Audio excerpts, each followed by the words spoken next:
મારી સાથેના કોલેજમાં હું જ્યારે જીએસ હતો ત્યારે એની એક પાર્ટી હતી. કઈ કોલેજમાં? હું HA કોલેજમાં. ઓકે. HA કોલેજમાં હું અમે જીએસની હું યુનિટમાં હતો. એની અંદર આ બધા જ પાર્ટીની અંદર 8 જણ પીતા હતા, 4 જણ નહોતા પીતા. એમાં હું 4માં હતો. એટલે એ વખતે મને આ વસ્તુ ગમતી, કારણ કે મારા કોઈ પરિવારમાં, મારા ખાનદાનમાં આ વસ્તુની સુગંધ કે એ કાંઈ જ ખબર નહોતી. પણ એક વખત એવું થયું કે મારો દોસ્ત પીતો ગાડીમાં, હું જોડે બેઠેલો હતો. પરંતુ તમે એ વખતે મને અત્યારે તો ખબર છે કે બાઇટિંગમાં શું છે, પણ એ વખતે એક પડીકું ગાડી ઉપર પડ્યું હતું ને પોલીસે એની જોડેથી 1700 રૂપિયા ખાલી એ સેવ મમરા હતા. એ વખતે તો આટલા બધા પડીકા નહોતા ગુજરાતમાં. પછી જેમ જેમ દારૂનો વપરાશ વધારતા ત્યાં એમ ઉદ્યોગોને ખબર પડી કે આ તો વેફર્સમાં આટલી કમાણી છે અને બાલાજીમાં, અને આ બધા દારૂના કારણે જ વધ્યા છે. આ જે ગૃહ ઉદ્યોગોના આટલા બોર્ડ છે, સોનલબેન ખાખરાવાળા ખાલી ખાખરા વેચતા હતા. અત્યારે સોનલબેન ખાખરાવાળાના ત્યાંય તમને સિંગ ભુજિયા મળશે, જાઓ જોઈ આવો. કેમ કે વધારાનું વેચાણ એ છે. એટલે તને એવું લાગે છે કે દારૂ સાથે એ વધારેનો ઉપયોગ થાય છે? ખબર જ નથી પડતી સાહેબ. આખા ભારતમાં દારૂ પીવાય છે, એનું બાઇટિંગ ખાલી ગુજરાતમાં બને છે. એટલું જ અહીંયા ગૃહ ઉદ્યોગ. તમે બાકી મુંબઈમાં જાઓ કે રાજસ્થાન જાઓ, તમને ખાલી સિંગ આપી દેશે ખારી, બસ. એના ચણા, આ ચણા અને સિંગ એ નથી. બાકી એ સિવાયનું કેટલું બાઇટિંગ છે ને એ ગુજરાતવાળા જોડેથી શીખવું જોઈએ. હું તો એમ કહું છું કે ભારતમાં જ્યાં જ્યાં ત્યાં બધા પડીકાઓ આ લોકો અહીંયા વહેંચતા થયા. એટલે તારા ભાઈબંધ પાસે સેવ મમરા કેવું કે સેવ મમરાના મળ્યા, અને એની જોડે ખાલી બોટલ હતી, એક ટીપુય અંદર નહોતું.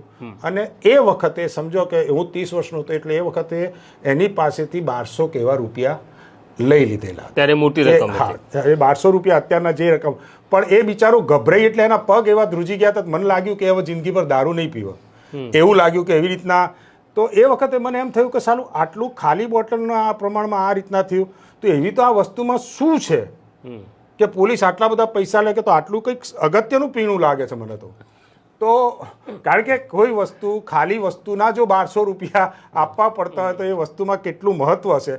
અને હું પહેલી જ વખત ચાખવા મુંબઈ પ્રયાણ કર્યું. ઓકે. આ ઘટના પછી મુંબઈ ખરેખર એ વસ્તુ શું છે એ જાણવા માટે પ્રયાણ કર્યું. અને પાછા આવવા માટે એક મિત્ર જોડેથી કીધું કે મને 300 રૂપિયાની ટિકિટ કરી આપ. ત્યાં સુધી બધા પૈસા વાપરી ગયો હતો. ઓકે. હિતેશે પહેલી વખત દારૂ ક્યારે પીધો? હું જ્યારે 32 વર્ષનો હતો. ઓકે. 32 વર્ષની ઉંમરથી જે પ્રવાહ ચાલુ છે એ પ્રવાહમાં તું તણાયા કરે છે.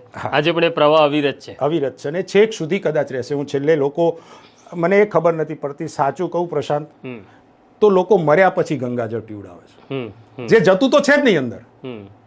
મર્યા પછી પણ જે ગંગાજળ છે અંદર તો નથી જ જતું. એ તો તમે મોઢે પીવડાવ્યું ને માણસને બહાર નીકળી ગયું. આ એક જ પવિત્ર પીણું છે કે જે તમે સાંજે લો, અમૃત જેવો સ્વાદ આવે, સ્વર્ગ જેવી નીંદર આવે, સ્વર્ગના સ્વપ્ન આવે, કોઈ પણ જાતનું ટેન્શન હોય, કોઈ પણ જાતની ખુશી હોય, અને તમને શાંતિથી પથારીમાં એક ઊંઘે સવાર પડતી હોય, તો એને અમૃત કેમ ન કહેવું જોઈએ? કારણ કે જીવતે જીવી પીવાયું છે. હા ચલો, હું તમને અત્યારે ગંગાજળ પીવડાવું, તમે નહીં પીવો, કારણ કે હાથમાં હાડકા આવશે, હાથમાં રાખ આવશે. ત્યાં ગંગામાં ડૂબકી જરૂર મારે છે. એમ કોઈ કહેતું નથી કે ગંગાનું પાણી પીને આવ્યો.